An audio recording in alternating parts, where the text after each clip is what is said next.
আসসালামু আলাইকুম guys, another new blog video. আজকে নিউ ব্লগ ভিডিও এলো। আজকে আসছে রাজশাহী বিভাগ দেবলহাটি রাজবাড়ি নওগাঁ। আজকে আমি সব নিয়ে ভিডিও বানাইছি। রাজবাড়ি নিয়ে যত কিছু দেখবা সব রাজবাড়ি ভালোভাবে তোমাদের ভিডিও আমি দেখাবো। আচ্ছা তাহলে ভিডিওটা শুরু করা যায় এখনই। চলো আমরা যাইতে থাকি উপরতলায়।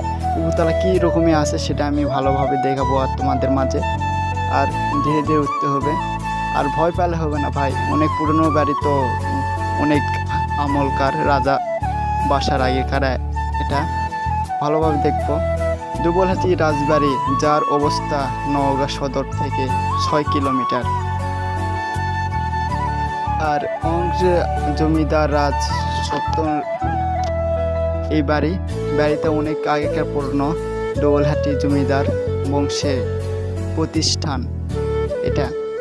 আর প্রবাসীদের ভিতরে কোনটি 3 তালা, আবার একটু ছিল 4 তালা।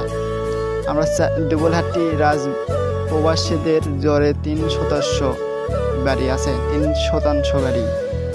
এটা আমরা 3 তালা চলে আসছি, অনেক 3 তালা। আর এটা আমার বন্ধুরা ভালোভাবে দেখাচ্ছি, ভালোভাবে ভিতর। আর ওরা অনেক পুরানো বাড়ি, ওটাতে আমরা ওটাতে উঠবো আমরা ভালোভাবে।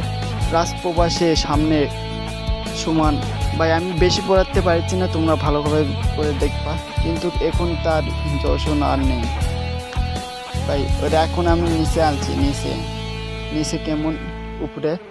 এটা 3 তালা ভালোভাবে তোমাদের দেখাবো। কেমন লাগছে একটু লাইক করবা আর কমেন্ট করবা এরকম ভিডিও দেখতে। অনেক রাজা বাদশার আগেকার এটা বাড়ি, তোমরা ভালোভাবে দেখবা।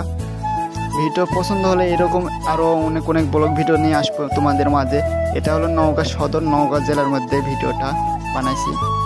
আর এটা কেউ বলবে যে রাজবাড়ি কোন এরা রাজবাড়ি হলো দেবলহাটি জমিদার ছিল সিলেট, দিনাজপুর, পাবনা, বগুড়া। আর তোমরা যারা পাশের এই এলাকা জুড়ে বিশাল প্রাসাদ মানে একটা প্রাসাদের মানে বাড়ি, 3 তালা 4 তালা বাড়ি। ও প্রাসাদের বাইরে ছিল দিঘি, মন্দির, স্কুল অথবা 16 চাকা।